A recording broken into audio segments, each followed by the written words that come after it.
Good afternoon, everybody. Uneducated Economist here. So, somebody had asked me about Triffin's dilemma, and if I would do a video talking about Triffin's dilemma. And this is like, if you're not familiar with Triffin's dilemma, Robert Triffin was an economist who had pointed out that the nation who carries the world reserve currency will face an inevitable situation when it comes to supplying the world with currency at the same time dealing with their own domestic policies.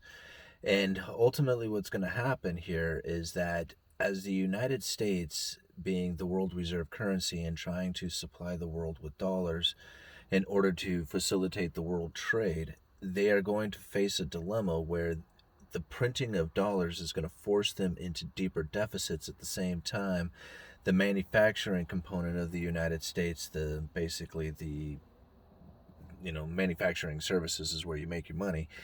This is gonna basically leave the United States. It finds its way offshores because of the cheaper prices that it pays as the world demands more and more dollars. So what ends up happening is the United States ends up buying all their goods and services as opposed to producing them themselves, as the demand for dollars pretty much just makes it cost,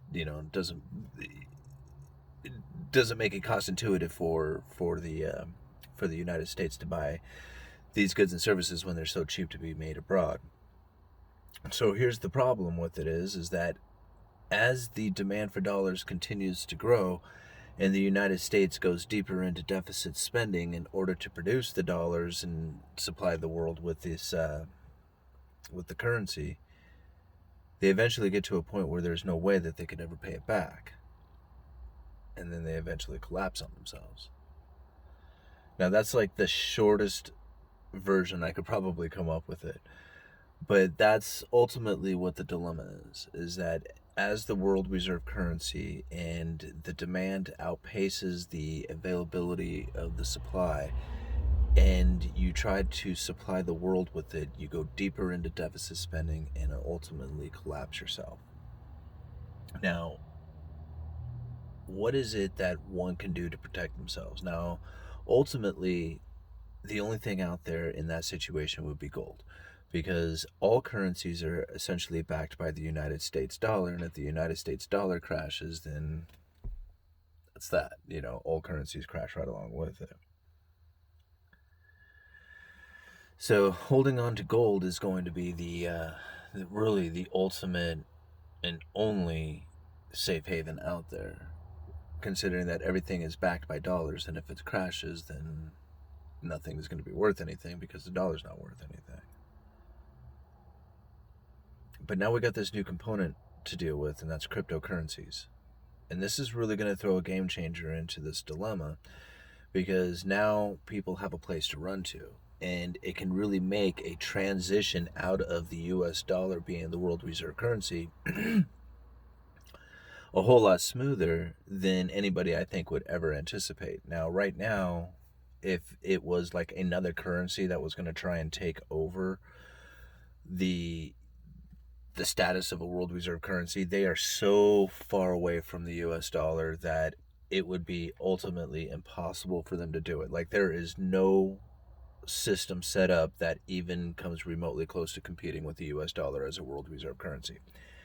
However, all these different cryptocurrencies around the world that are working in conjunction with each other, and at the same time, central bank digital currencies also preparing to be launched pretty much worldwide anytime now.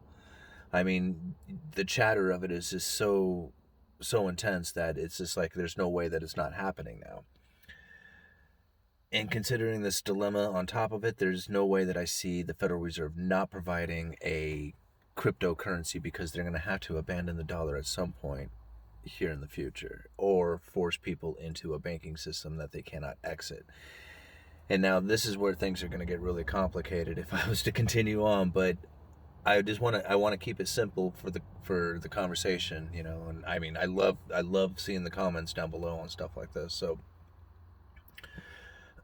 so the thoughts that I've been having on this is that, this dilemma that would typically be expected is going to be transferred over through a cryptocurrency type of application. And that's where I really see things taking off, especially with the cryptocurrency world. Now, I don't really see just one currency being like a dominant currency. I see a world filled with lots of this stuff, and for all sorts of purposes and reasons. And all these different projects, they gear themselves in such a way that they become like the best in that field. I don't know quite how to explain it, but like, when they pick up this project and they use the blockchain for that particular technology, they become really good at doing that one particular thing. And so with all these cryptocurrencies around the world working simultaneously to become the best at that one particular thing that they're working on. I mean, like, gosh, I don't even know, like, say it's for advertising or record keeping or, I don't know, music. I mean, there's a million different things that you can put on the blockchain. And if you happen to have a group of people who really see the need for blockchain technology and how it can be applied to something that they're working on, and they work really hard on that, that's going to provide the best in that field. You see what I'm saying? Like, if you go to somebody and say, hey, I need this done, here's a bunch of money, go make it happen, it won't be nearly as good as somebody who built it from the ground up. Okay, anyhow, that's what I see taking place. And I see a lot of these cryptocurrencies going around the world making this change from a single reserve currency to all of a sudden massive currencies around the world working simultaneously, with no one coin ever being like the best coin ever, except for maybe, considering Bitcoin being like, the gold of all cryptocurrencies. But I would really see it being like transactions of like just massive amounts in the Bitcoin area, like down in the day-to-day transactions. I see other cryptocurrencies, other blockchains really working that field over and doing a really good job of it because of, just the passion that a lot of these people have, going into their projects. And, it continues to grow every day. I see people say that Bitcoin's going to zero. Yeah, I don't think so. Even when it did go to zero, it didn't stay at zero. It just kept right on plugging along. And what happened is that it was just the price of it went to zero. Bitcoin kept right on performing. It never skipped a beat. It kept right on, doing what it does. And the program never slowed down or never stopped. The price that people were willing to pay for it, that changes all the time. But the protocol itself, the program, it works. And it's working just fine, always has. And as far as I'm concerned, it always will. So what else could I add to that? I don't know. Ultimately, I guess in the end, the what I see one needs to protect themselves with is, having cryptocurrencies. There's no way of telling which one is going to be the winner. If you know nothing about cryptocurrencies and you want to get in because there's no better way to learn about something than it is to actually get your hands on it. That's, there's just no better way of it. And if you do happen to download a private wallet, secure your private keys. If you've been watching my videos, you know that I lost some private keys to an Ethereum wallet. I'm still searching for them. I'm hopeful that I'll find them, but I cannot find some private keys to an Ethereum wallet, so it's very important that you secure your private keys. But it would be probably a good idea to get a hold of some cryptocurrencies if you're interested in that. Definitely into the precious metals. There's no reason not to get into precious metals. A lot of people used to use an argument that precious metals is a dumb asset. It doesn't pay a dividend. It doesn't pay a interest rate. It doesn't have any kind of benefit to holding it. It just sits there on the shelf, and you're just anticipating that you're going to sell it to the greater fool. Okay, that's a great argument for the people who don't like gold and silver. However, for 5,000 years, silver has been used as money. Same with gold. And there's no doubt in my mind that for the next 5,000 years, that gold and silver will continue to have value to it, and people will be continuing to pay for it. It will never go to zero, ever. Silver has a industrial use component to it that's only going to grow, and with the demand for solar power that's increasing, I can only assume that silver demand is going to probably catch up to the slow pace to gold that it's been keeping, because ultimately at a ratio of whatever it is, 80 to 1, it doesn't even come close to when they pull it out of the ground at 10 to 1. So either gold price has to come down or silver price has to go way up to meet that ratio, and I anticipate silver prices going way up. So holding cryptos, holding gold and silver, holding cash. I feel that being in cash is probably a pretty decent move, considering how much debt there is out there, and all this debt is in dollars. And at some point, people are going to want to get paid.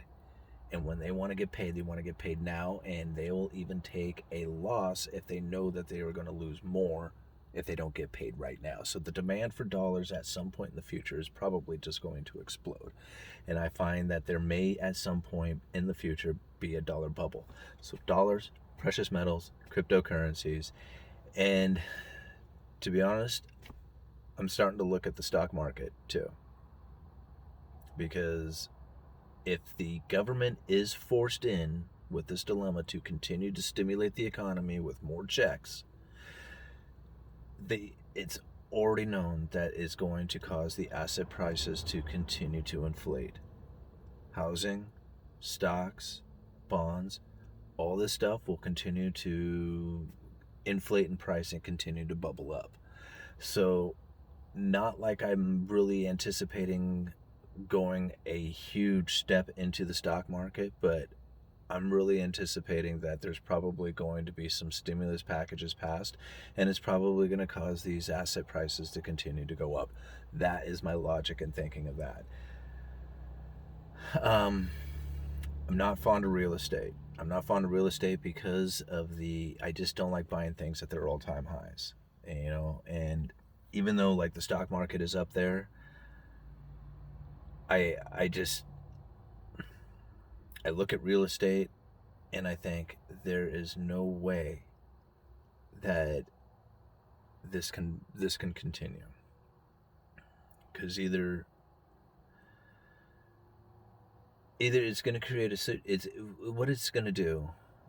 It's either going to create a situation where the house prices get so exuberant, which they already have in like places like Canada, and you can see the problems that are taking place up there.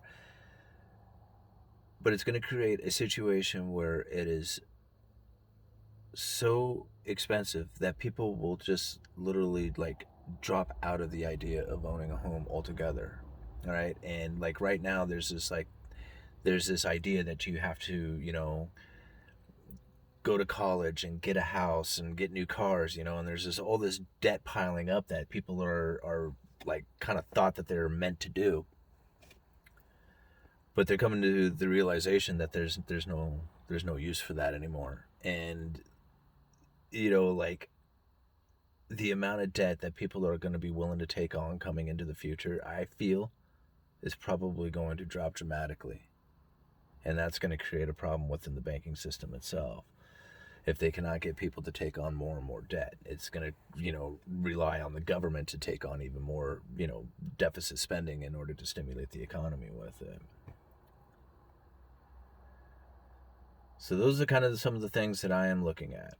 And those are what I feel that are places that, one could put their money. I am not a financial advisor. I have no idea on how to make money with money.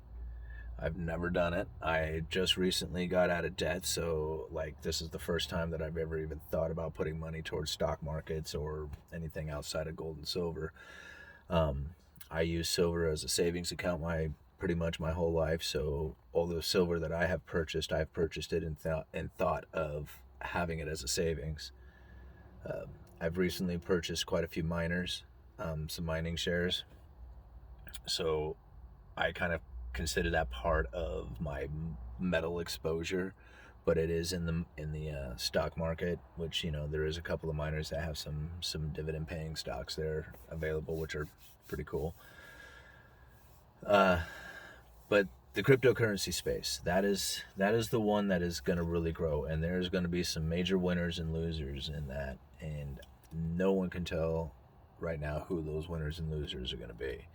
But you know, I'm one to think that you should be in it. You know, everybody should have a little piece of it. They should understand how cryptocurrencies work.